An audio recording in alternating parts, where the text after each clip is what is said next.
repository at mail.house.gov. Finally, members or witnesses experiencing technical problems should inform committee staff immediately. Well, thank you all for being here and joining this hybrid hearing on Climate Smart, from farm to fork, building an affordable and resilient food supply chain. Today we'll review pathways to create a sustainable, affordable food supply chain that is resilient in the face of climate change. We will examine opportunities for the food system to be a climate solution while also supporting human health and livelihoods. I'll now recognize myself for 5 minutes for an opening statement. Scorching temperatures and widespread disasters are putting lives at risk and harming communities across America. This week, families in Southwest Virginia were the latest to face deadly floods like those that swept through Yellowstone National Park just a few weeks ago. At the same time, there is too little water across much of the West, leading to frequent wildfires and dangerously low river and lake levels. In Texas, scorching hot temperatures almost stretched the grid to its limit, forcing families and industry alike to conserve electricity or risk a potential blackout. And Europe is facing what could be its worst heat wave in over 200 years. So it was very disappointing to learn that Senator Manchin is joining Republicans in rejecting investments to address this crisis. Investments that would reduce our dependence on expensive fossil fuels while helping to create jobs and cut dangerous heat-trapping pollution.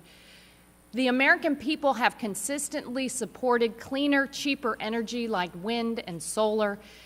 So while this is quite disappointing this morning, we must move forward and use all of the tools that we have to solve the climate crisis. The costs of inaction are too high, and climate injustice is too great, and our kids' futures are too precious. The climate crisis is also challenging our ability to put food on supermarket shelves and dining room tables across America. According to the American Farm Bureau Federation, major disasters left $12.5 billion in damages to crops and rangelands just last year. In North Dakota, persistent drought damaged over $2.4 billion worth of wheat, soybeans, corn, and other crops. Texas lost $2 billion in the aftermath of that weird winter storm, a hurricane, and other disasters. And extreme weather in California has led to the loss of about $500 million worth of fruit and nut crops. These impacts will worsen if we do not address them, and their costs are being passed on to consumers. And that's why Congress must invest in a climate smart food system that lowers cost, it increases food security, and incorporates solutions from farm to fork. Every person along the food chain, from producers to consumers to everyone in between, can make our food supply chain more sustainable. And each step in the supply chain represents an opportunity for innovation. That includes updating laws around food donation and labeling, strengthening sustainable school lunch programs, and increasing technical assistance for producers. It also includes supporting urban agriculture, improving food distribution at the local level, and working to reduce food waste and loss. Many of these solutions have an immediate impact. We can cut methane pollution by reducing food waste. We can drive down methane emissions from livestock by expanding the use of innovative feed additives like seaweed. And we can help farmers adopt proper regenerative grazing techniques that help the soil sequester more carbon. Moving quickly on these solutions will be crucial as we clean up the food supply system, which makes up nearly 30% of global heat-trapping pollution. And it will help us make progress on reducing biodiversity loss, deforestation, degraded soils, desertification, and water scarcity. With the support of President Biden, we've taken steps in the right direction. The American Rescue Plan included $3.6 billion to enhance food distribution, expand local and regional food systems, and support historically disadvantaged farmers. We also made progress through this year's government funding legislation which invested in initiatives like the Urban Agriculture and Innovative Production Program and farm-to-school grants. And finally, the Biden-Harris administration just announced a new framework to shore up the food supply chain, leveraging more than $2 billion in investments that will reduce pollution and make nutritious food more affordable for families.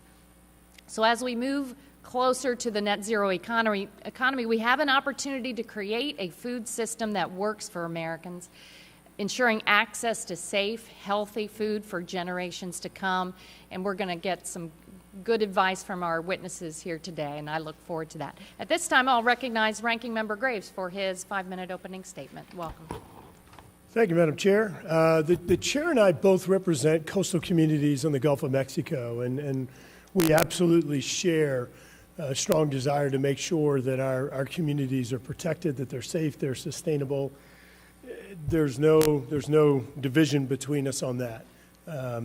However, the opening statement that was made connecting flooding in Virginia recently to climate change is a tenuous connection, and I think that the only way we're going to solve this problem is if we're sticking to science.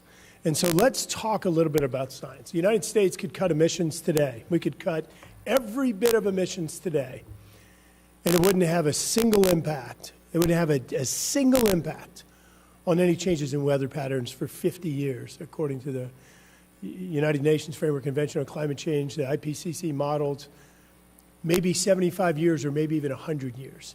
In fact, well, actually, I take that back. If we cut in the United States, it wouldn't have an impact globally for probably in excess of 100 years. If the entire world cuts emissions, we're looking at 50, 75, or 100 years away before you would actually see changes in weather patterns if the models are accurate. And let me tell you something else that's really important for us to keep in mind that's also science-based. For every 1 ton of emissions that the United States has reduced over about the last 17 years, for every 1 ton we've reduced in the United States, China's increased by 4. It's a global environment. We're headed in the wrong direction. Even under the Paris Climate Accords, China gets to increase their emissions another 50% between now and 2030, despite the fact that today they're releasing more than the United States, the European Union, Japan, South Korea. Look, we can sit here and talk all day long about all these. We can sit here and say all these things and make people feel good.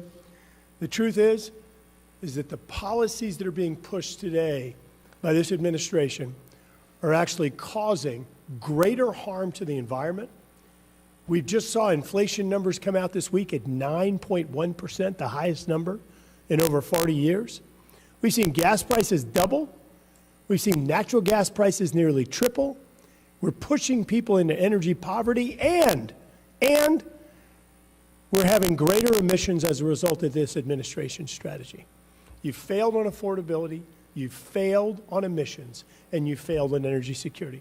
The President of the United States is in Saudi Arabia today in Saudi Arabia, asking that nation for more oil, choosing cartels, OPEC plus cartels, over my home state, Cajuns. I can keep having fun and say terrorist over Terrebonne, which is one of our parishes, but I'll stop with the rhyming and come back to reality. Look, we're talking about farms today. We're talking about farms to table. You know, fertilizer right now, we've seen a huge decrease in the availability of fertilizer. One of the largest inputs in fertilizer, natural gas. You're driving up cost for farmers. Since the 1950s, you've seen an efficiency in the United States increase in terms of our farm production, since the 1940s. By over 300%, we have the most efficient farming operations in the world in terms of emissions per bushels or acres of crops produced. We're looking right now at pushing 13.1 million people into a hunger crisis as a result of what's happening globally with Ukraine, with U.S. energy policies. But we're making it unaffordable to farm in the United States as a result of diesel prices going up and spiking, as a result of gasoline prices, the unavailability or unaffordability of fertilizer. This administration's energy policies are causing all of these problems. And the thing is, there's a solution.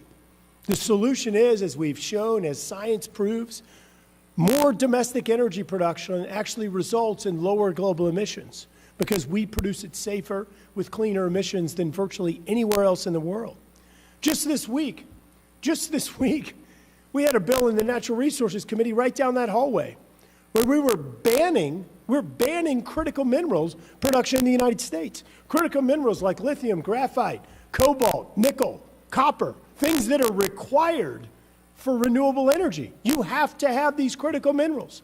It's projected we're going to have a 400 to 600% increase in demand for those minerals. For graphite and lithium, a 4,000% increase. Look, we can't just wish this stuff to happen. We've got to have a cohesive strategy. This administration says no to oil and gas, despite it from the United States. Yes to Saudi Arabia and Iran and Venezuela. They say no to critical minerals that are needed for renewable energy. That's a none-of-the-above energy strategy that's failing the American people, it's failing the environment, and it's unfortunately failing our energy security and economic impacts as well. Yield back. Now I want to welcome our witnesses. Thank you all for being here. We are very focused on how we improve this food supply chain to lower costs for consumers, so please keep that at the center of your testimony, along with the climate solutions, how we reduce the impacts of the climate crisis. Ms. Dana Gunders is the Executive Director of ReFed. Ms. Gunders leads ReFed's work to end food waste and loss across the U.S. food system. She authored a landmark 2012 report, Wasted, How America is Losing Up to 40% of Its Food from Farm to Fork to Landfill, and wrote the Waste-Free Kitchen Handbook. Gunders previously worked as a senior scientist with the National Resources Defense Council. Mr. Kent Swisher is the president and CEO of the North American Renderers Association. Mr. Swisher leads NARA's work to represent the rendering industry, which repurposes meat products that would otherwise be considered inedible, such as fat and bone. He is a member of the USDA's Trade Advisory Committee on Animals and Animal Products, and previously worked at the Continental Grain Company, U.S. Grains Council, and the American Seed Trade Association. Dr. Melinda Sepp is the Vice President for Natural Solutions and Working Lands at the National Audubon Society. Dr. Sepp works to advance natural climate solutions and conservation on working lands, such as rice fields, ranch lands, and forest. A trained veterinarian, she previously served as a senior advisor and deputy chief of staff at the United States Department of Agriculture. Ms. Ellie Brown is co-executive director of the San Diego Food Systems Alliance. Ms. Brown co-leads the Alliance's work to build a healthy and sustainable food system in San Diego County. Prior to joining the Alliance, Ms. Brown worked in nonprofit consulting at Root Causes and as an independent advisor to nonprofits, foundations, and social enterprises. Without objection, the witnesses' written statements will be made part of the record. With that, Ms. Gunders, you're now recognized to give a 5-minute presentation of your testimony. You are recognized.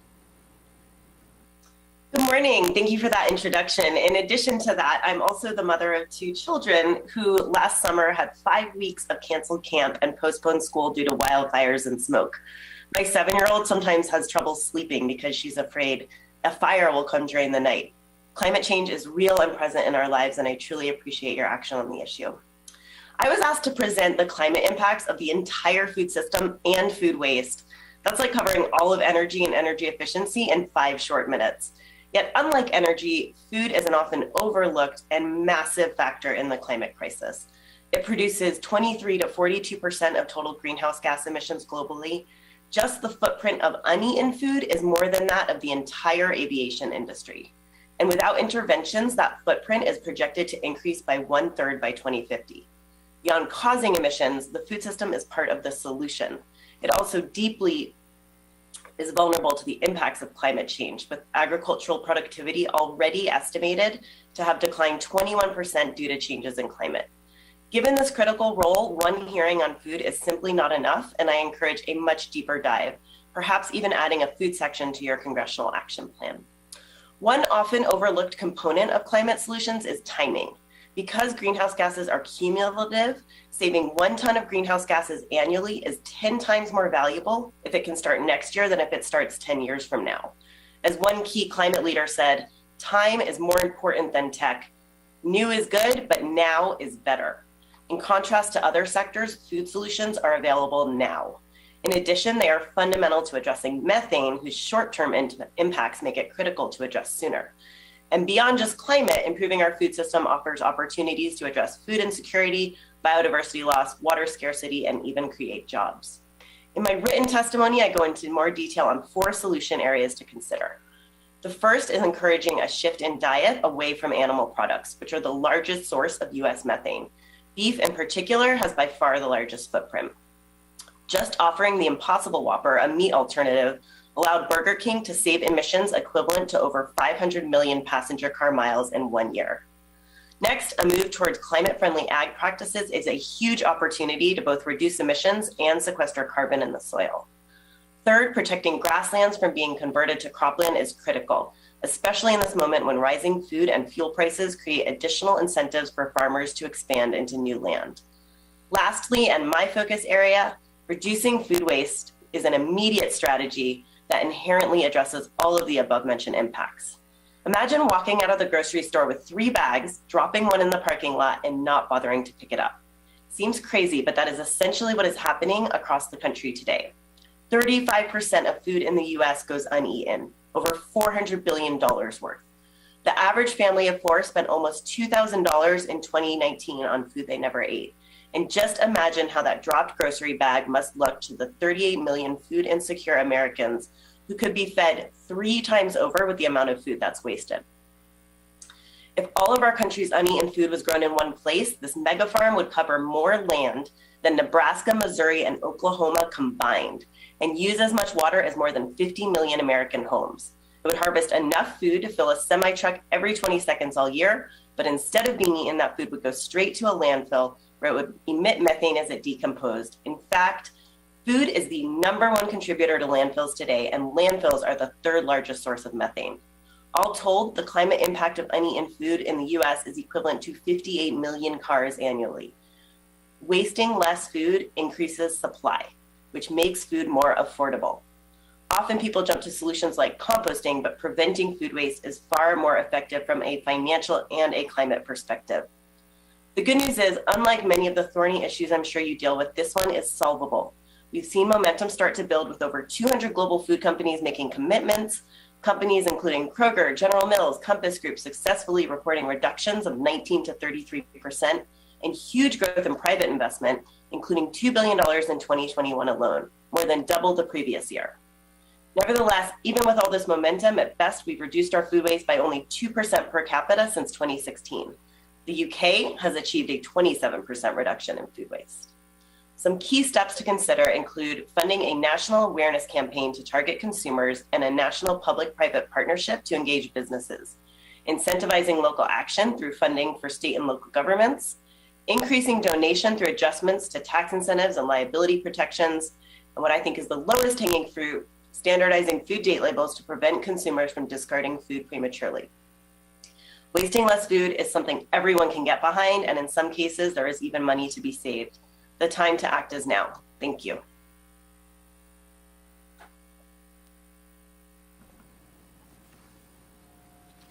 All right. Thank you. Thank you for your testimony. Next, Mr. Swisher, you're now recognized for 5 minutes to give a summary of your testimony.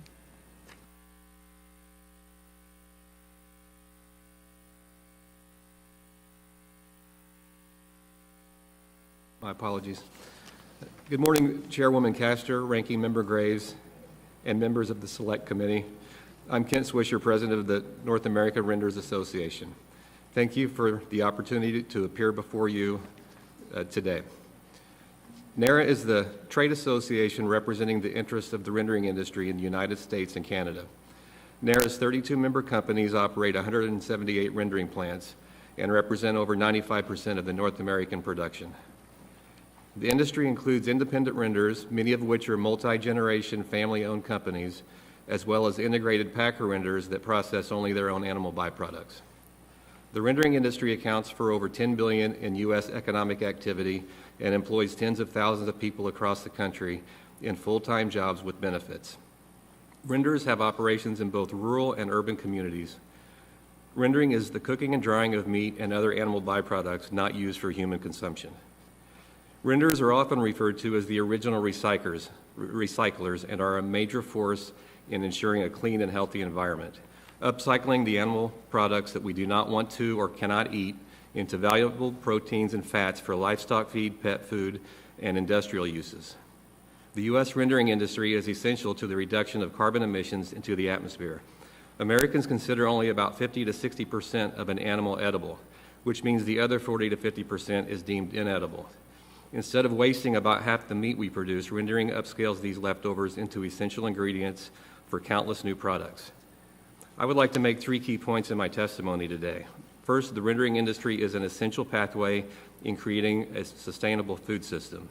Each year, renderers recycle a huge volume, more than 56 billion pounds of meat and bone leftovers. Rendering saves cropland. More than 13.6 million additional acres would have to be planted to make up for the protein and energy deficit that would result without rendered ingredients used in pet food, biofuels, and livestock feed. Rendering prevents alternative disposal methods which lead to unnecessary GHG emissions. In fact, an average rendering plant sequesters 5 times more greenhouse gas emissions from the environment than it emits. If not for rendering, the nationwide capacity of available landfill space would be full in only 4 years. And if the byproducts were disposed of in landfills during decomposition, they would emit large volumes of greenhouse gases detrimental to air quality, and runoff could threaten surface water quality. Rendering is important and a critical part of the solution to reducing food waste. It's a solution that directly addresses food waste by finding practical uses for a wide range of leftovers that consumers consider inedible.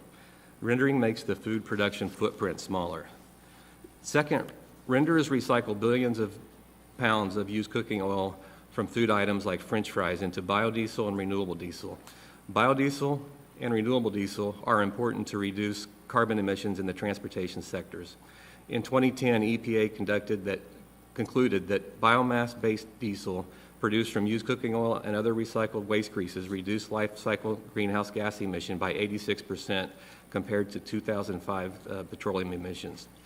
Finally, renderers have been collecting and repurposing animal byproducts for decades, transforming them into valuable new products. These products are used extensively as ingredients in livestock and aquaculture feeds and pet food. Rendered proteins and fats provide essential nutrients and energy to keep animal agriculture and pets healthy and growing. In addition, rendered protein meals are a source of calcium and phosphorus, which can be used in animal feeds and organic fertilizer, helping reduce the reliance on imported fertilizer. Renderers are early adopters of a resilient bio-based solution to reclaim and upcycle food waste. We are an essential element to the Select Committee's goal of achieving substantial and permanent reductions in pollution and other activities that contribute to climate crisis. NARA supports a level playing field among recyclers to prevent unfair market advantage and unequal competition for animal byproducts. Renderers understand the need to fairly compete for raw material inputs, but not against companies receiving government financial incentives, providing them with added advantage. Federal support should not divert leftover meat and bones and other animal byproducts from traditional renderers to other recyclers. In closing, NARA looks forward to being a part of the discussion as your committee considers future legislative initiatives. We would appreciate your recognition of the important role of rendering in sustainability and reducing carbon emissions. The rendering industry respectfully recommends that any legislative effort adequately recognize the early leaders in GHG reduction in order to avoid unintended consequences in the future. Thank you. Thank you, Mr. Swisher. Dr. Sepp, you're now recognized for 5 minutes to provide a summary of your testimony. Welcome. Thank you.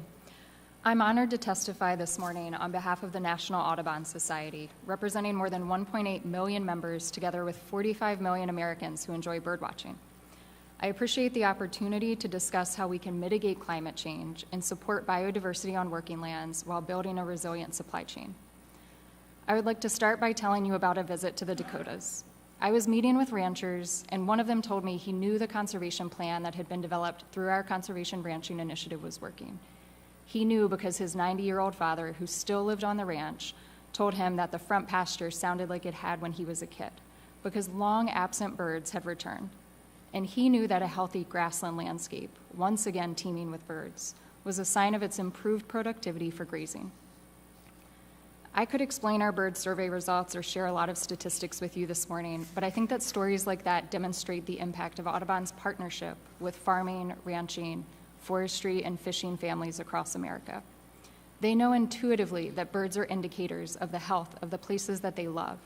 So just the way they track the amount of grass during a drought or the water level during a rainy season, they talk about bird songs as the sound of success. They know from experience what scientists have proven, that their livelihoods are intertwined with biodiversity and climate change. Global experts have concluded that one of the most important available actions we can take is implementation of sustainable agriculture and forestry practices. Doing so would increase carbon stores, reduce greenhouse gas emissions, support wildlife habitat, and improve our capacity to adapt to climate change. People who farm, ranch, fish, and produce timber feel the effects of climate change firsthand. From 1980 through 2016, weather and climate disasters with losses of $1 billion or more averaged 6.3 events per year. But for the last 5 years, that has nearly tripled to 17.8. We think of the wildfires in California, Oregon, Washington, and Colorado, the hailstorms in Texas, the flooding in Louisiana, the hurricanes, tropical storms, and tornadoes in Florida and all around the Southeast, the derechos in the Midwest, and the droughts and heat waves in the West. That list is not the last 5 years. Those were all last year. That escalation happened alongside the accelerating loss of biodiversity. North America today has only 2/3 of the wildlife it had in the 1970s. 2/3. Wild bird populations have likewise plummeted by 30%. But the good news is that not every bird has suffered that fate. Species that communities and governments have committed to protecting through financial investments and legislative safeguards have rebounded. I believe that the success stories shared in my written testimony demonstrate how climate-smart agriculture and forestry can support biodiversity, resilient supply chains, and other important outcomes like water quality and quantity. Those stories, the sharp-tailed grouse, which thrives in grasslands that are sustainably grazed and also store carbon and water, the swamp candle, which nests in bottomland hardwood forests that soak up floodwater and improve water quality, and the tricolored blackbird, adapting to habitat loss by nesting in forage fields at dairy farms, lift up the many benefits of optimizing working lands to support carbon storage, wildlife habitat, food production, water, and more. Audubon believes that such conservation must be and can be beneficial for all, including private landowners across the country and consumers. We recognize that different solutions are needed in different places, and we work to support durable conservation across communities and landscapes. The conservation, forestry, research, and extension policies and programs authorized in the Farm Bill are important to delivering those promises. But there is significant more interest in these programs than there is capacity. For example, 46% of valid applications for a single federal conservation program went unfunded, meaning producers submitted and were interested in implementing $1.1 billion worth of voluntary conservation proposals above and beyond what the program could deliver in just 1 year. We can and should expand these programs while also promoting the marketplace, private sector investments, and innovative partnerships like the ones in my written testimony.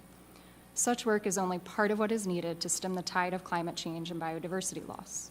If we can scale up these programs to meet their demand, we can work together to improve climate, biodiversity, and water outcomes while simultaneously supporting a resilient supply chain and thriving communities. We do not face a zero-sum scenario. These goals are not in conflict with one another. Thank you for the opportunity today, and I would be happy to answer any questions. Thank you, Dr. Sepp. Next, Ms. Brown, you are recognized for 5 minutes to provide a summary of your testimony. Thank you. Chair Castor, Ranking Member Graves, and members of the Select Committee, thank you so much for the invitation today. I'm Ellie Brown, Co-Executive Director of San Diego Food System Alliance. We are a diverse and inclusive network in the San Diego region committed to cultivating an equitable and sustainable food system. And most recently, we launched a 10-year plan and movement, San Diego County Food Vision 2030, with the understanding that the time to reimagine and reconfigure our food system is now, and change must take root at the community level. Food Vision 2030 was created through a 2-year participatory process, including over 250 organizations and 3,000 individuals, primarily individuals that are most marginalized by our dominant system: low-income residents, tribal communities, farmers, fishermen, food and farm workers, immigrant-owned food businesses. And Food Vision 2030 outlines a set of objectives to achieve 3 goals: cultivate justice, fight climate change, build resilience. For cultivating justice, access to resources connected to our food system are divided along racial lines, whether it's access to healthy food, access to capital, land, housing, business ownership, due to history and continued inequities. Second, fighting climate change. As Dana pointed out, the truth is our industrialized dominant food system is the biggest culprit to the climate crisis. And at the same time, a localized food system that regenerates and recirculates resources is the most natural way to go and truly is an impactful solution. Third, building resilience. The pandemic has truly disrupted the food system, increase in food insecurity, business impacts. We have small-scale food producers in our region, small farmers and fishermen, small local food businesses that really struggle to survive every single day. We need to do a better job of creating better safety nets for communities and more nimble systems that can really tap into these local assets that we have and not reliant on the larger industrialized system that is just not nimble enough. As we look beyond the impact of the pandemic, there is a significant opportunity to invest in a more localized food system and increase the amount of local food that is retained in our region, creating a multiplier effect. According to a 2019 analysis by the San Diego Regional EDC, food system activities in our region generate over $35 billion in economic output and account for 15% of jobs in the region, representing a major contribution to the regional economy. So my request for the federal government, 2 really big ideas, but very necessary. 1, shifting power of the food system to community governance, to bioregional community governance. The current racial and climate inequities of the food system can directly be contributed to where power resides. We must shift power away from top-down control to local community governance and bioregions, a region that's defined by the characteristic of the natural environment rather than man-made. We need to center equity and values in our governance and allow for there to be adaptability for each food shed. Food shed is a term that's defined by the food resources in a particular bioregion. Second, simultaneously, the second ask is to resource, fund nimbly, and humanize the processes. Resources from the U.S. government rarely move nimbly to support community food projects led by communities. We need to remove burdensome barriers around permitting, applications, monitoring, compliance, and reporting if we are to truly create a supportive environment and resource impactful projects on the ground. Climate dollars, even if accessible, come with too many strings attached around monitoring and reporting. We need to build resource funding mechanisms, which include both trust and accountability. Currently, the system feels off balance, placing way too much emphasis on accountability mechanisms that is excessive and unrealistic. We need to humanize, simplify, and streamline if we are truly to meet the climate and equity goals. I wanted to end with the emphasis that really our goal should not be to fix our supply chain or fix our broken food system. It should be to transform it completely by confronting the injustices that underpin it and redistributing power across communities. And yes, it is a multi-generational effort. Our federal government is one of the most important stakeholders in this transformation, and I encourage all of us to approach this issue with open minds and creativity. Thank you very much. Well, thank you, Ms. Brown, and thanks to all of our witnesses for your insightful and informative testimony. Now we'll move to member questions, and I'm going to recognize Mr. Caston of Illinois first for 5 minutes. Thank you, Madam Chair, and thanks to all our witnesses. You know what, this committee's been around for about 4 years, and it makes me sad that after 4 years, many of our same membership, we continue to tell stories that are about trying to score political points and calling it science. Our ranking member led off by criticizing the president for going to Saudi Arabia. A little while ago, you criticized the president for tapping into the Strategic Petroleum Reserve. Both of those are to increase supply, to cut the cost of energy, for our farmers, to cut the cost of natural gas so that our fertilizer costs will go down. And I don't recall any noise when Donald Trump went to the Saudis and said, I'm going to remove the military from your country unless you cut down on oil production so that we can increase the cost of oil, so that we can save our oil industry. Price of oil went up double digits the next day. Crickets. You do an admirable job of representing your district, Mr. Graves.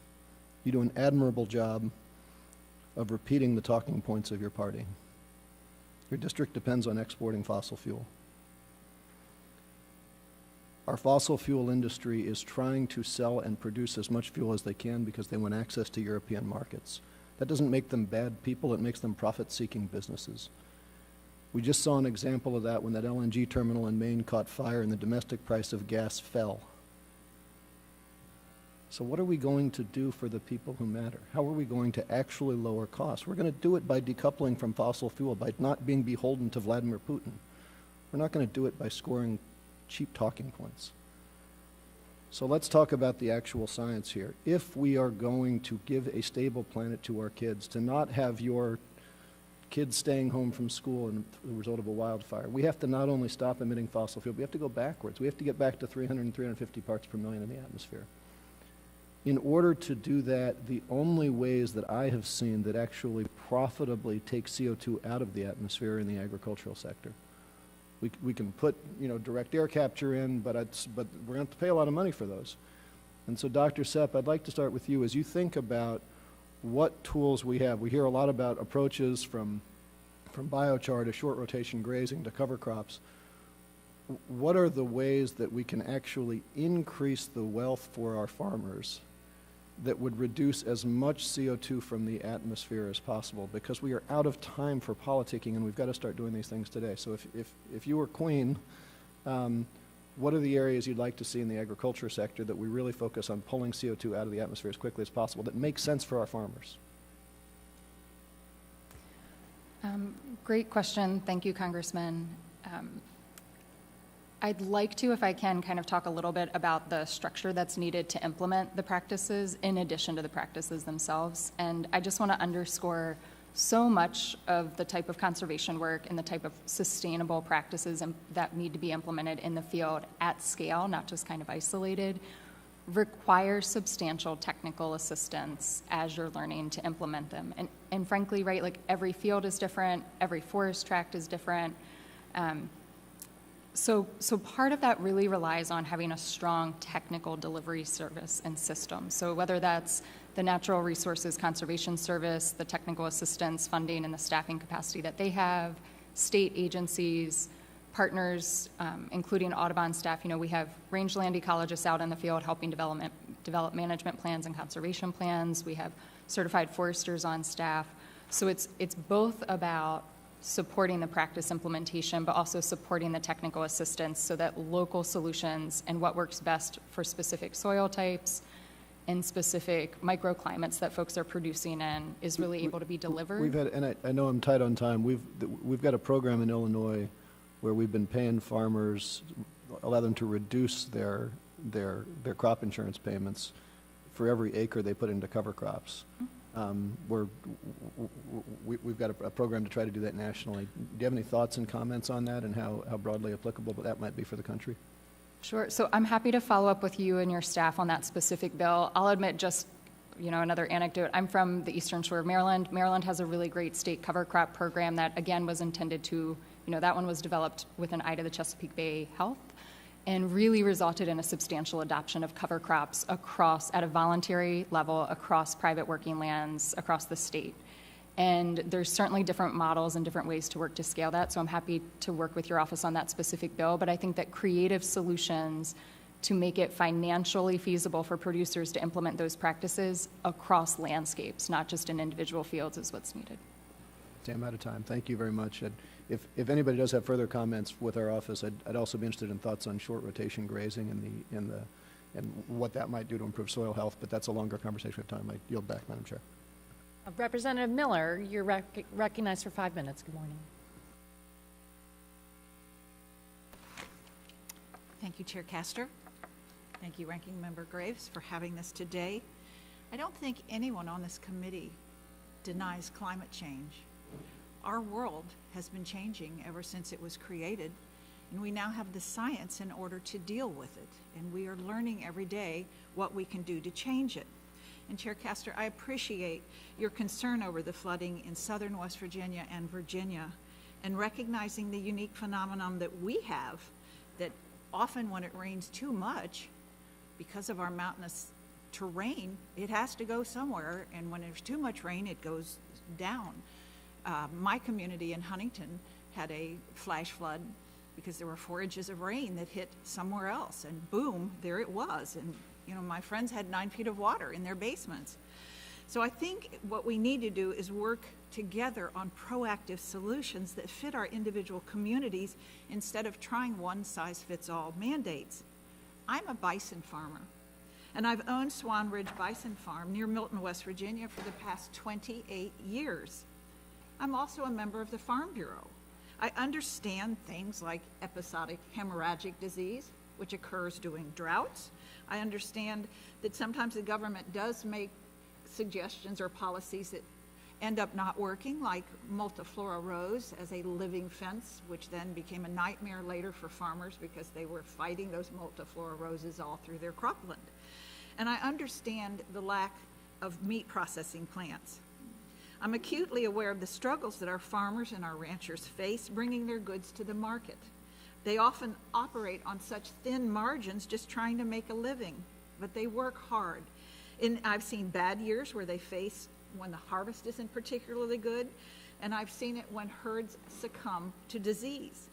As a farmer and a rancher, these things happen, and they're often out of our control. But there are some crises that we can play a role in fixing. Unfortunately, those bad policy decisions that have pushed inflation and gas prices and diesel prices to record high. Just this week, we learned that inflation last month was at 9.1%, the highest in 40 years. For our food supply chains to thrive, it must first have the resources to do so. That means ensuring that we're making it easier to hire drivers to fix the worsening trucker shortage, lowering fuel costs for both transportation and farm work, and producing more fertilizer here in the United States. It also means not allowing the liberal activists to dictate our energy and agriculture policies, but instead, why don't we listen and take some common sense approach that balances the needs of our people with conserving our country for future generations. Unfortunately, many of the people that live on both coasts, where there's just so much population, they don't understand that it really is flyover country that not only feeds you, but it heats you. Mr. Swisher, as a bison farmer myself, I'm aware of how important it is to make full use of the herd that we raise on our lands. Those who lived on the lands before us knew that they had to use every part of the animals they hunted in order to survive. And that's why I have such respect for your industry. In your testimony, you mentioned the high-tech process that some rendering techniques use. Can you explain the supply chain crisis that we're facing today and how it's impacted your industry, and whether that through deliveries or equipment shortages? Thank you, Congresswoman. Yes, the supply chain crisis has affected us in multiple ways. In one way, on our shipping of our products, so exporting our proteins, and we're highly dependent on the export market. We fill containers and ship product on containers, and of course you all know that there was a major issue getting containers to our plants, and containers were going back to Asia empty when we have product to put in those containers. On the other side, we move a lot of raw material into our plants. We have a huge trucking fleet. We have pickups at every grocery store you see. We probably have a truck going there picking up expired meat.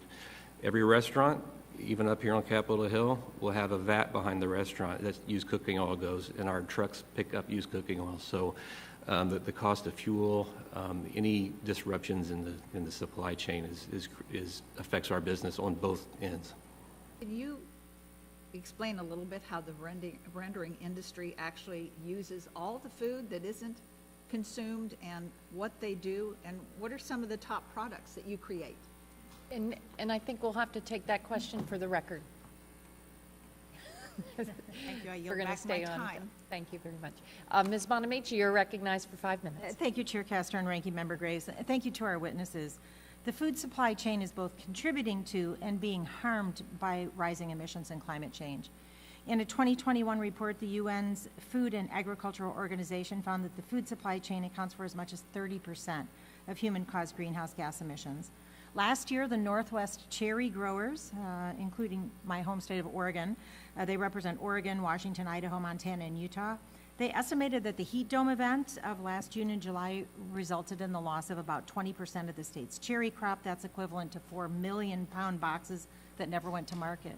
I also want to recognize the passing of Sebastian Francisco Perez, a 38-year-old farm worker who died last year during the 115-degree heat wave in Oregon. We must make our food supply chains more climate change resistant and resilient, but also mitigate the role that they play in fueling emissions, creating unnecessary waste, and straining our natural resources. So in Portland, Neutral Foods is a small business producing carbon neutral milk. They purchase verified carbon offsets and work with dairy farmers to reduce their overall carbon footprint through changes to grazing, manure, and nutrient management. They recently applied for a USDA Climate Smart Commodities grant to expand their important work to tackle emissions from beef production. So I want to ask Ms. Brown, how can the federal government help small businesses and nonprofits that are seeking to address emissions in the agricultural sector to more effectively be able to access federal grants, and which federal programs have been most helpful in allowing you to meet your organization's goals? Thank you for the question. My second ask was really to conduct a comprehensive effort to examine how government can streamline and humanize these processes so they're a lot more accessible. Currently, it is just not accessible unless you have trusted technical assistance facilitators in the region to support with accessing these resources for farmers, low-income communities, grassroots groups. For us, USDA Regional Food System Partnership was an interesting example which allowed us to create a new program that will help support us being the facilitator of further resources to support our communities. And another example that I wanted to highlight is recently our partner, Food Shed, which is a small food farm aggregation hub in San Diego County, has taken on a leadership challenge to apply for a $5 million federal grant for a carbon sink incentive fund pilot. And they have really smart people in that team that has experience in grant writing. And they have been complaining of how cumbersome that process is. Finding matching funds is pretty much nearly impossible. And most farming groups do not have professional grant writers on the team. Right. So thank you. That's really helpful. In fact, I just met with a vineyard owner in Oregon recently. They used some federal assistance to transform their energy and now have almost all their energy coming from solar panels, and it's going to pay for itself in just a few years. I have a question for Ms. Gunders. In your testimony, you outlined a number of bills that have been introduced and, if enacted, would address food waste challenges. What food waste-related issues have not received sufficient attention from Congress? Well, I think the ones that are starting to receive more attention are the extension of liability protections for food donation. There's been quite a lot of attention towards food donation lately. What's not receiving attention is how to prevent the food from going to waste in the first place. That whenever food is wasted, there's money wasted with it. So things like how much food is being wasted in food that is purchased by the federal government. Any sort of measurement techniques to understand how much does the Department of Defense, a huge purchaser of food, actually wind up throwing out, and all of the cost of that with it. So that's been something that has not received very much attention lately at all, or ever. I appreciate that, and I think it's important to note that in many places in this country we have significant amounts of food insecurity, and we can do a much better job of aligning the food waste issues and addressing the serious problem of hunger in our communities. And I'm going to yield back the few seconds I have remaining. Thank you, Madam Chair. Thank you. Next, we'll go to Mr. Levin. You are recognized for 5 minutes. Oh, excuse me. My fault. Mr. Palmer, good morning. You're recognized for 5 minutes. Thank you, Madam Chairman. On the food waste, I'd just like to point out that a lot of food waste in our country is in our public schools, and a direct result of government food programs that began with the Obama administration. After Michelle Obama's nutrition program went into effect, there were over 1 million, almost 1.1 million school kids just quit eating school lunches altogether. And it's now estimated that roughly somewhere between 30 and 50% of all food in the public school systems is thrown away. So I think that needs to be part of the discussion. I'm also, it's interesting to me how, and both sides are guilty of this, of politicizing this, but the facts are the facts. And if it weren't for fossil fuel, we would have hundreds of millions of people malnourished and possibly starving to death.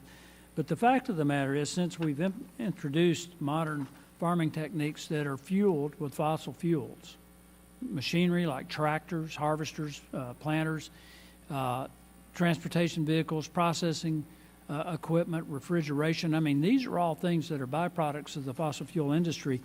Even though the world population has doubled, you can't see this, but the number of people who are dying from starvation has gone down, I mean, like a sinking ship.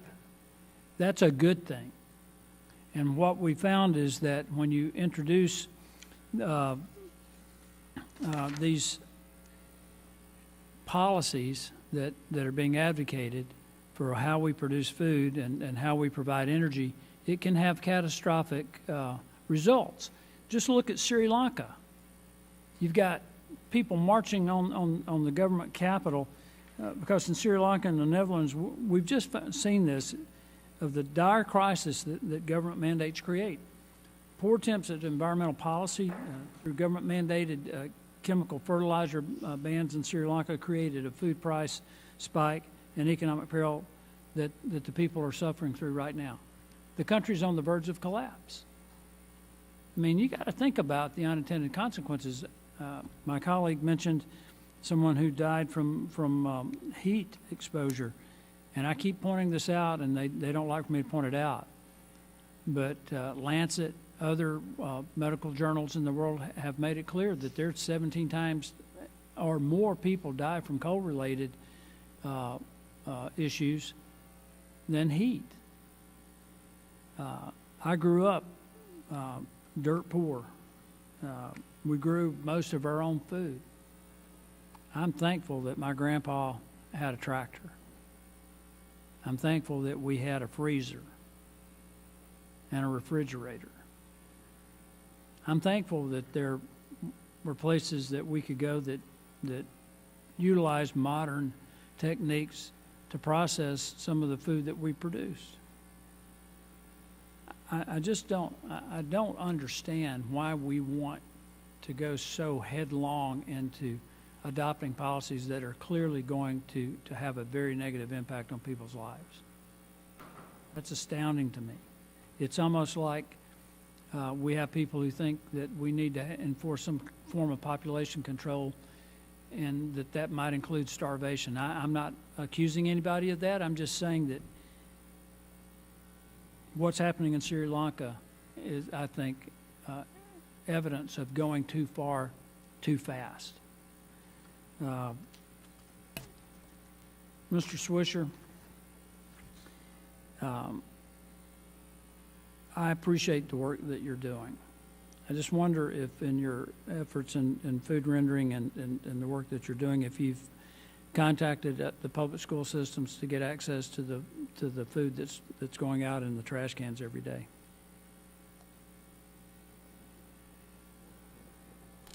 Thank you. We have, like as I said earlier, networks of trucks that go to restaurants, and that would include schools. But we pick up meat scraps.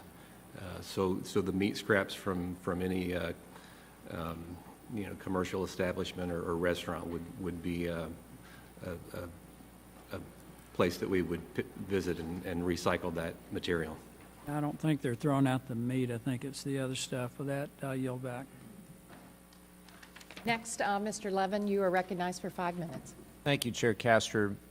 You know, today is a tough day for those of us that want to see climate action commensurate with what science demands.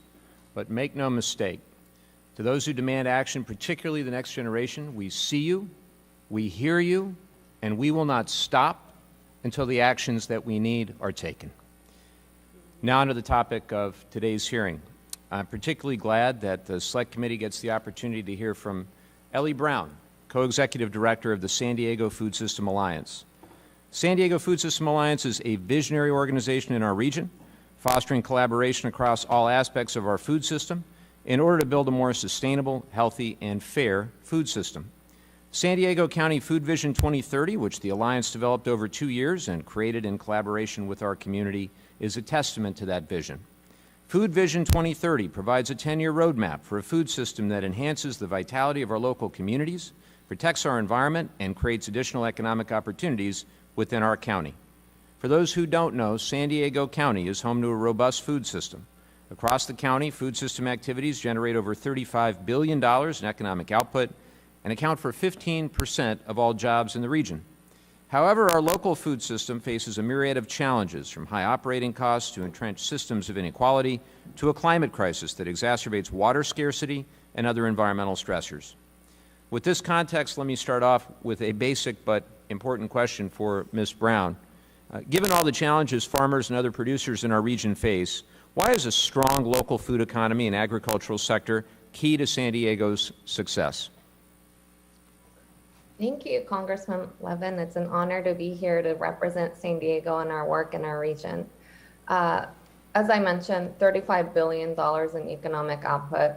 That is significant. Majority of the food that's produced in our region, small farms, small fisheries, most of this food is exported. During the pandemic, the entire supply chain shut down, and many of us really had to step up to support our local food producers. So imagine if we can create a more just food system for our local food producers, and one that really looks at the environment and one that really looks at equity. There's a significant opportunity here, and keeping things localized can help us build more human relationships and really address that pain that everybody is talking about in the need for transition to one that where we are really looking at the economy from many different ways. So I love the local work because it allows us to have real relationships and understand the needs on the ground and the realities on the ground of these farmers, fishermen, food businesses. Thank you for that answer. How can investing in local food systems help communities, especially underserved communities, become more resilient to the impacts of climate change like drought and water scarcity? Yeah, well, in terms of communities, there's a lot of issues. Food insecurity, these communities are at the front lines of climate change impacts. So we need to address the issues, the symptoms first, the current inequities through all tools available by government, public assistance, grants, local incentives to try to flow more resources into communities and towards a healthy local food economy. And I speak specifically from the food system lens because that's the work that I'm in. But at the same time, we also really need to address the root, and that these issues were not just created through the food system. It was through the history of injustices, of the dominant economic system, and we need to resist review power. I wanted to provide a quote as Francis Moore Lape put, people do not go hungry from a lack of food, but rather from a lack of power, power to access food and power to access land to grow food. I was also impressed by your local food economy lab and excited to hear about the USDA grant that you received. Can you expand on your vision for this lab and explain why building capacity at the local level is a key element of strengthening and increasing the resilience of our regional food system? Yes, this new program through the Regional Food System Partnership Grant, we've just co-created this program, the Local Food Economy Lab, with the beneficiaries, farmers, fishermen, and food businesses in our region in terms of what they were looking for. And the program is now a pretty robust program, which includes peer mentoring, customized support services, as well as financial support for these businesses, and we intend to work with an ecosystem of technical assistance providers in this region. The intention is to really support the viability of these businesses and to treat it as sort of an experiment that we're observing over time in terms of how we're doing, setting ourselves accountable in terms of the goals that we want to see, and also to supporting with models that are different type of economic models that will help build community wealth, cooperatives, worker-owned businesses. These businesses, it's just not a common thing here in the United States. So we want to see how we can make these businesses viable in our region. Thank you again. I'm out of time, but thank you for your work on behalf of all of San Diego County. And Cheryl, yield back.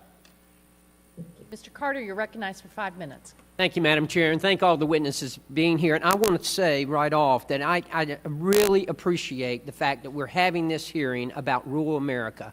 A big part of my district is rural, a lot of ag, a lot of forestry, and this is important because just as I don't feel like the United States gets the credit for the decrease in carbon emissions that we have achieved over the years, I don't think our farmers, I don't think our foresters get the credit that they deserve for what they've done with sustainable forests, serving as carbon sinks. Our farmers who are producing more food, more fiber, more feed and renewable fuels without many using more resources.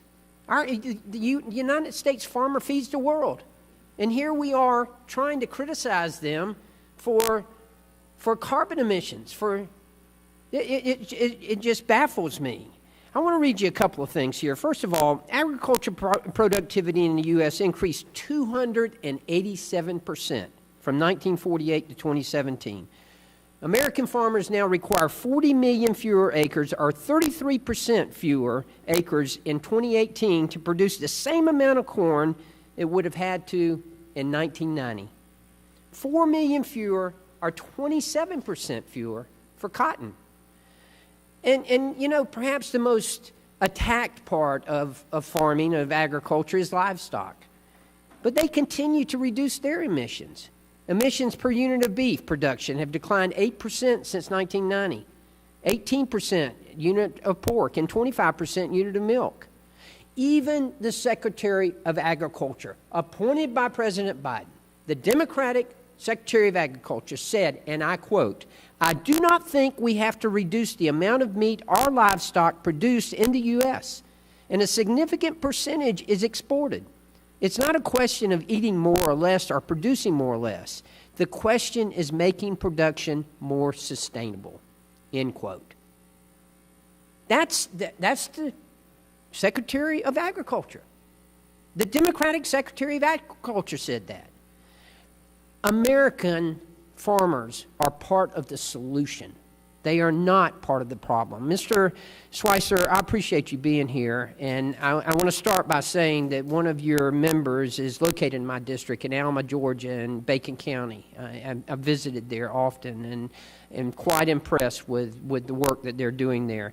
But when I was listening to your testimony on the magnitude of animal byproducts that are recycled every day across the U.S., it reminds me of the critical role that renderers play in the sustainability of animal production systems by utilizing nearly all of the byproducts, almost all of the byproducts from the production of meat.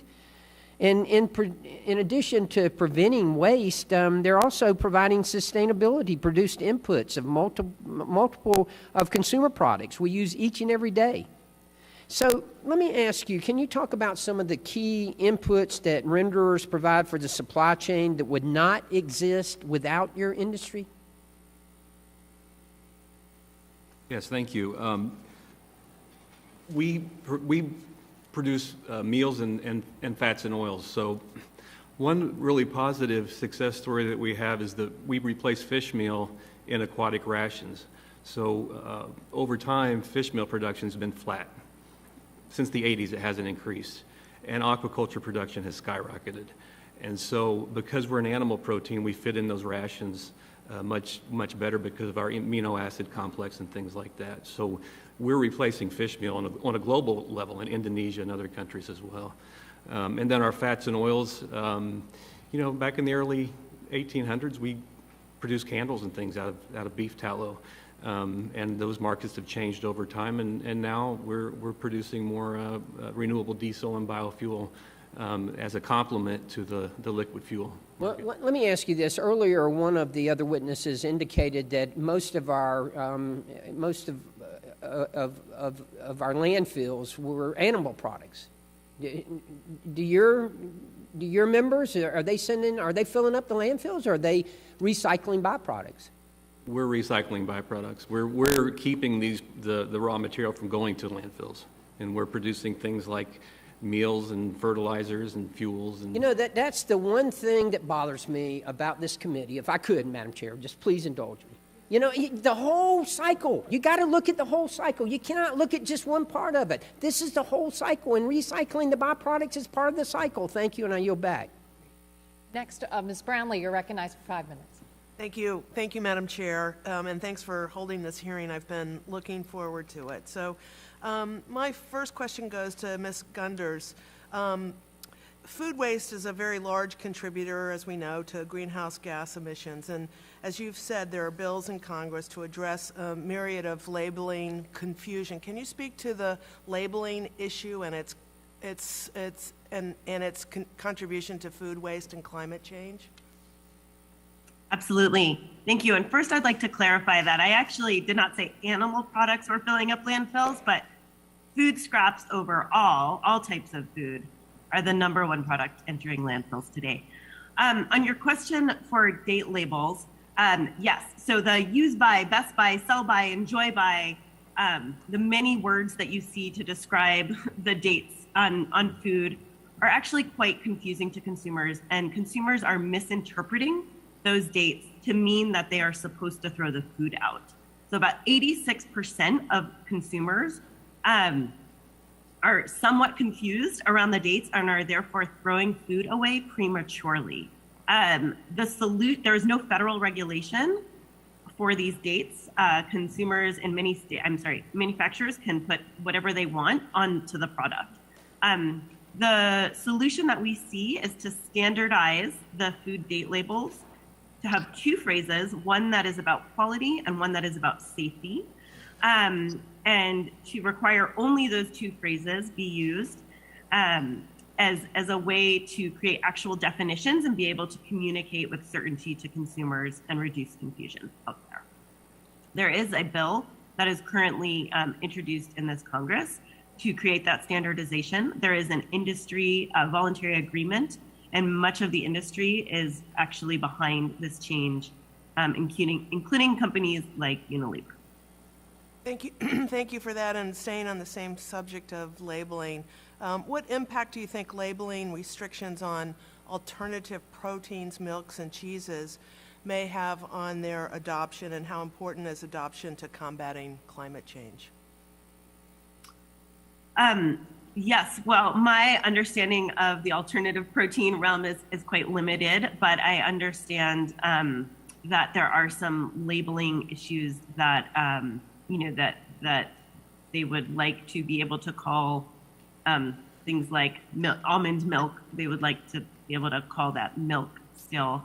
I think that, there's no single bullet, but offering alternative products that are similar to animal products is one of the tools in the toolkit to having us reduce our overall consumption of meat as we look forward. And I think it's important to note that food demand is predicted to increase quite a bit. By the UN predicts we'll need about 50% more food by 2050 to feed our global population than we do today. So I think when we're talking about reducing consumption, it's not necessarily reducing production, but rather trying to freeze the footprint of food at what it is today in order to feed a growing population and a growing demand. Thank you. And staying on the same theme, Ms. Sepp, so recently in grocery stores, I've noticed that some food producers have begun to label their foods as carbon neutral. Do you believe creating a uniform climate-friendly labeling standard would help address climate impacts of food production and incentivize consumers to choose more climate-friendly alternatives, just similar to calorie labeling and nutrition labeling? Thank you for the question. So I think more generally, market-based conservation programs have the potential to diversify income opportunities for producers, which is great, and provide us a signal from the marketplace to support durable, on-the-ground conservation of climate-smart, like adoption and large-scale adoption in particular of climate-smart practices. I think that there are certainly a wealth of different ways of approaching front of package labeling and doing so in a way that is consistent, fair, and transparent for consumers, and also reflects the science of the practices and the outcomes in the field. And balancing that so that it's accessible for consumers in the marketplace is certainly is needed, but those signals do have the potential to really help support large-scale adoption of the practices, which is what we've talked about today as really being needed to realize the natural solutions potential of working lands. Thank you with that, and I will yield back. Thank you, Madam Chair. Thank you. Representative Graves, you're recognized for 5 minutes. Thank you, Madam Chair. Madam Chair, I want to respond to some comments that were made earlier. First of all, comments were made that President Trump asked Saudi Arabia to cut oil production. I read the same reports, and that was in April of 2020, and I want to make note that oil prices at the time were actually in the negative range. They were in the negative range. So if we're going to sit here and we're going to talk about oil prices, let's do that. Except for maybe I won't do it. Yeah. Can you come hold these for me, Huffman? So look at what's happened with gas prices. This is during the Biden administration. So we were talking about prices. My friend was talking about prices when they were negative. Literally, the oil futures were negative. And so, yes, he did go to the cartel and ask them to cut production so we could continue to have energy production in the United States. And here's why.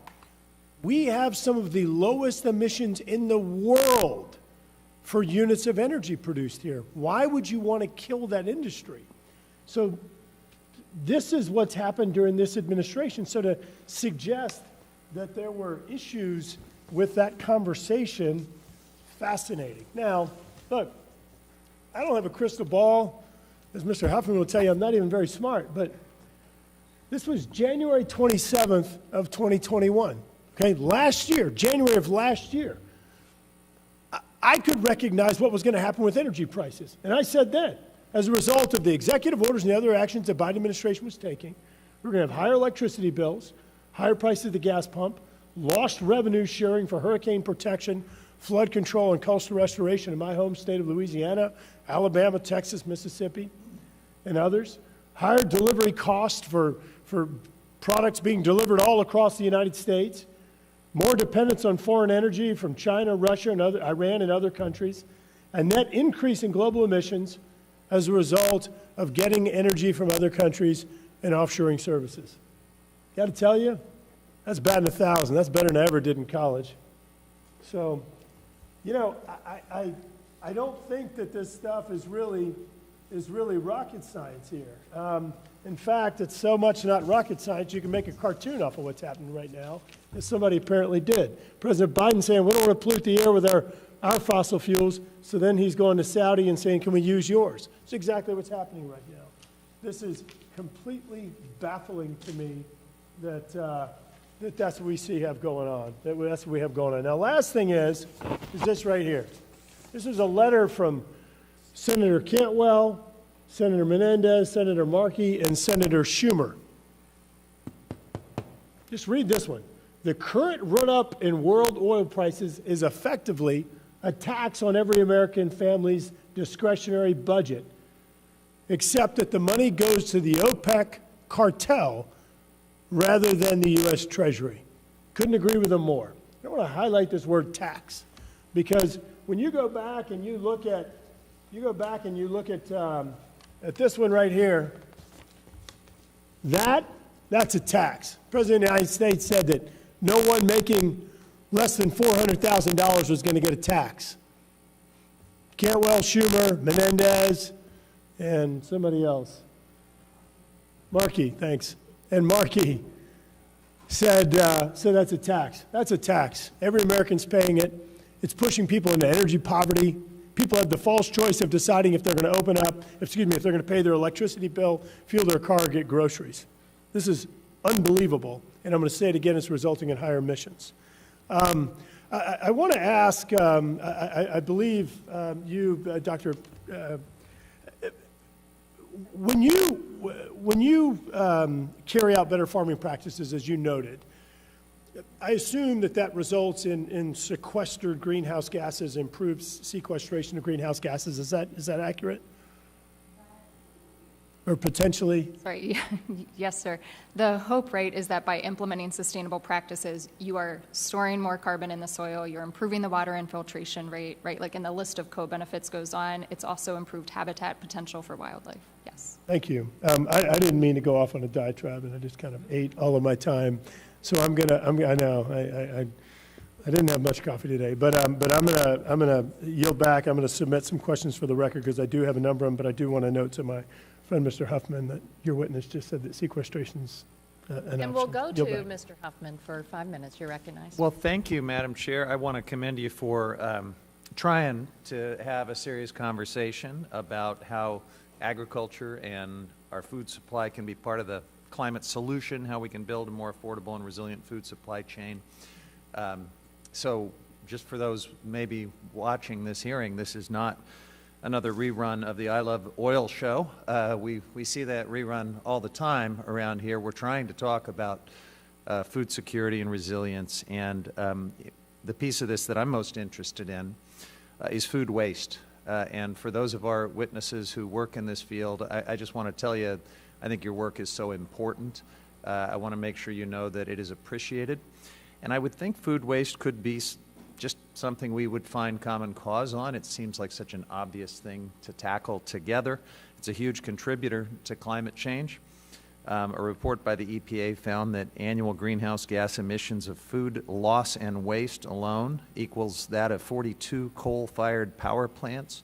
The annual water and energy used in food waste is enough to supply 50 million homes. So why would we not want to tackle this together? Use our food better, reduce waste, and improve food security. And by the way, there's a lot of methane involved in that food waste. And if we care about inflation, addressing food waste actually saves families money. So it is a win on so many levels. Ms. Gunders, I want to ask you for some ideas for how Congress can tackle this issue. What are some thoughts about how we in Congress can invest upstream to try to reduce food waste? Thank you so much. And absolutely, I think it is a solution to the increasing prices that we're seeing today. You know, even several studies have shown that lower income households and higher income households actually waste approximately the same percentage of their food budgets. And so helping those folks, especially in lower incomes, stretch those food budgets is a really important component, especially today. And that's where really focusing on consumer food waste is an important place to focus, such as a national consumer campaign that really helps educate consumers, gives them the tools to stretch those food budgets. Another place further upstream is creating a national public-private partnership. There's a really successful start to a public-private partnership on the West Coast right now. We have 7 retail signatories, including Walmart, Kroger, Albertsons, some of the largest, who are participating and working pretty competitively to identify opportunities. And taking that type of partnership national can really expand the potential. They're piloting all sorts of new projects. They're sharing learnings. They're looking at specific sectors like dairy and produce and how can they reduce waste, through the manufacturer, even in production, all the way through to retail. And so really looking at some of those partnerships is critical, and funding a national one would be a key step. Another is looking at opportunities in schools. There are things that can be done, such as share tables being put out all around the country. Share tables are popping up where students who don't want their food can put it on a table, and those who would like more or to take some home are able to take that food. Simple solutions like that can be elegant. Another are milk dispensers. So instead of putting milk in little cartons, it can be in a dispenser, and those students who care for milk can take what they would like, and those who don't have to just take the carton and put it straight into the garbage.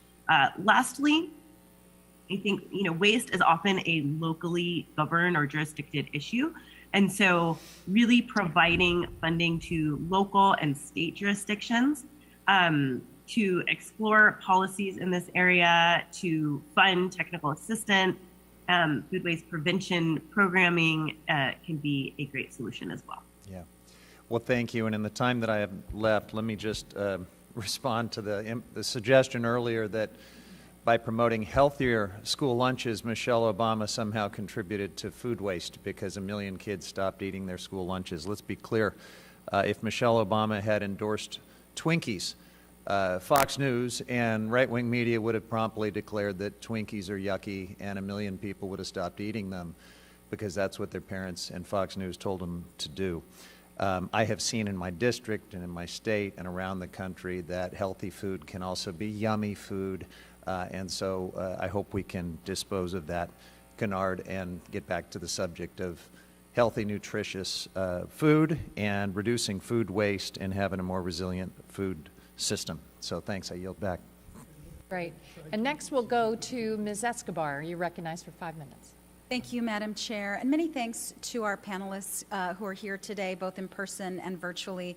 Really grateful to all of you for your work. Food is a really critical component of the effort to tackle the climate crisis. And so, Madam Chair, thank you for bringing us back to focus on really practical solutions and ideas around food. And I think too many Americans don't realize the power of their decisions as consumers and the impact that those decisions have on the climate crisis and the climate emergency. Our country wastes between 30 to 40% of the food supply. This is not just immoral, but it is devastating to the environment. I do applaud communities and people across the country who are working to change that. In my own home district of El Paso, Texas, we've seen a rise in urban farms, such as Fossil Face Farms, helping tackle food insecurity in our community and helping educate the community by showing individuals how to farm and garden effectively at a low cost. There are also local organizations such as No Lost Food that provides meals to families in need by also focusing on reducing the food waste that goes into our landfills. Congress has to do more, but we have to support not just the local urban farmers, agricultural organizations, and ranchers who face climate-related risks to the food supply chain, but we also have to do everything possible to legislate around that and educate the public as well. Ms. Gunders, I have a couple of questions for you. Actually, I have one question for you. Can you please talk a little bit more about the importance of adopting existing technologies to reduce food waste and what Congress must do to encourage food waste technology innovation? Absolutely.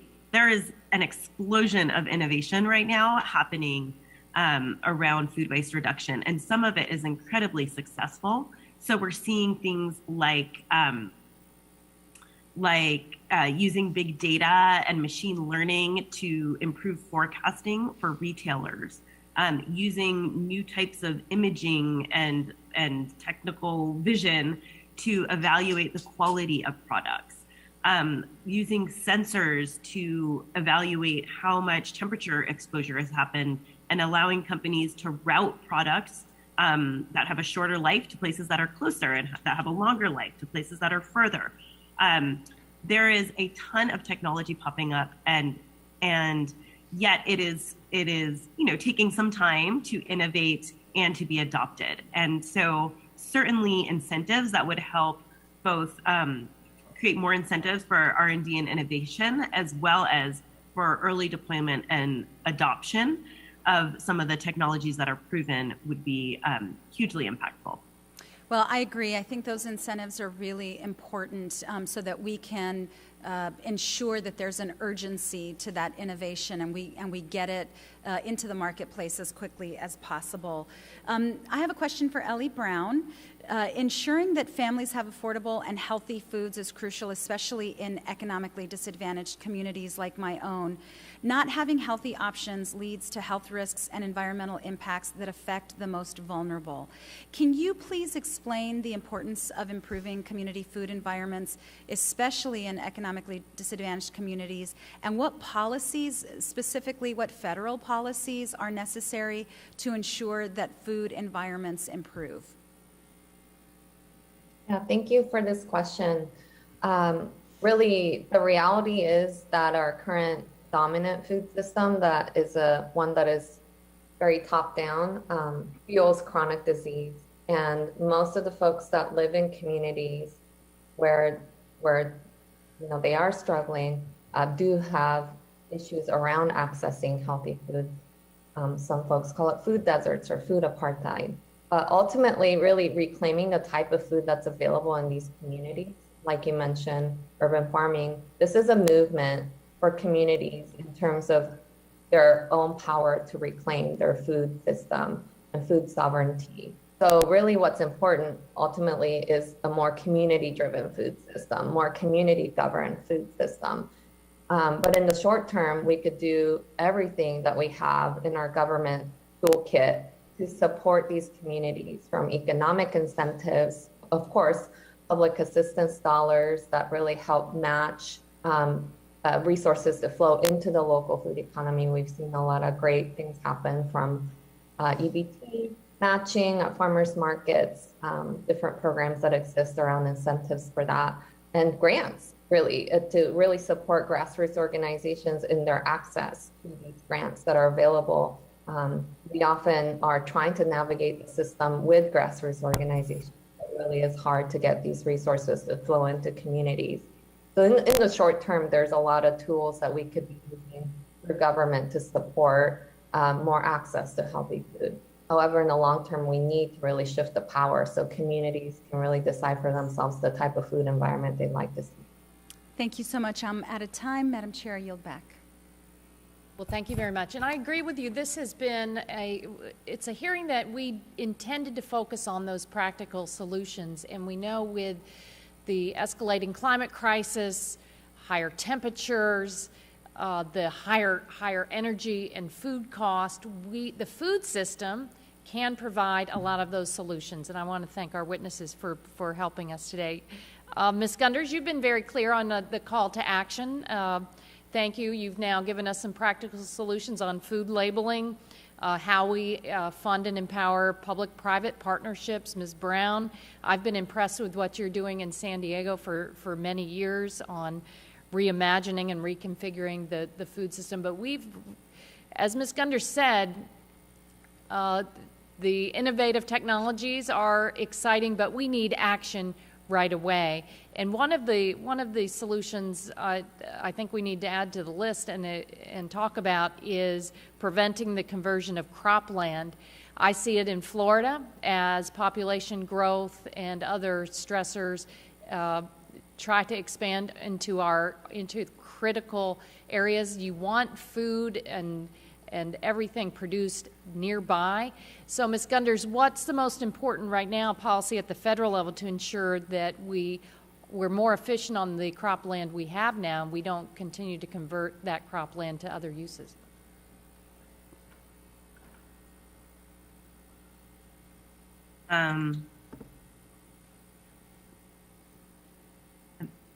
Sorry. Yes, I think there are a few. One is supporting the North American Grasslands Conservation Act. There's already a great program called the Sod Saver that's been part of Farm Bills in the past. That expanding this program could reduce negative impacts of that happen out there. And then also rethinking renewable fuel standards and policies is the other. And I would point you towards a report that's been written on this by the World Wildlife Fund, who are really kind of the experts on the policy around this. And Dr. Sepp, you focused on this as well, and I do appreciate how you pointed out early that our farmers and producers need help. I met with farmers in Florida not too long ago across all industries, citrus, cattle, dairy, the plant nurseries, the specialty crops, and they are hungry for help because their productivity is suffering under extreme temperatures, extreme rainfall events. So what do you point out to us are the most important policies that we need to be focused on to help our farmers and to conserve cropland? Yes, thank you for the question. I'd like to come back to just a few points that, frankly, I think apply a lot across a lot of different landscapes in the producer community that you're talking with, right? Whether they're row crop producers, cattle producers, they're thinking about orchard or private timber stands. And that is, we already have an existing suite of federal and state conservation programs that producers know, they're familiar with. There are recommendations about how to improve, streamline those, make them more accessible, make them more equitable, but also those programs are already heavily oversubscribed, right? Just the one example that I gave earlier, in a single year, $1.1 billion in one program of interested but unfunded applications. And those are producers coming in, they've already done the research, they have a proposal, they've submitted it for a competitive review process.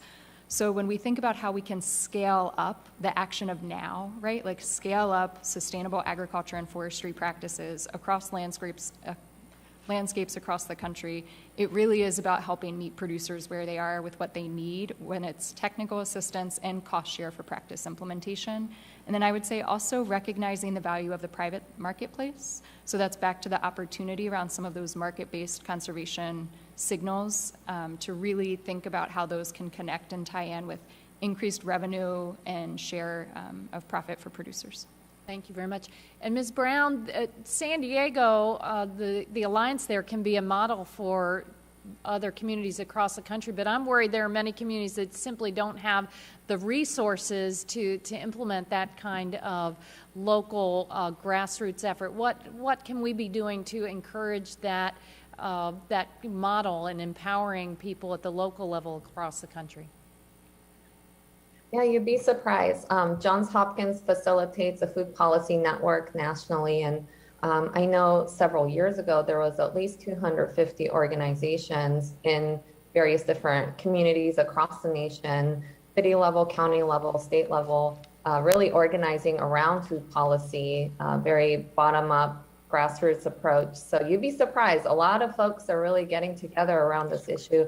I think it really crosses political lines. Food is a necessity. We want to support our local farmers. We want to support our local businesses. How do we do that together? So there's a lot of groups out there. You just really have to listen. Thank you very much.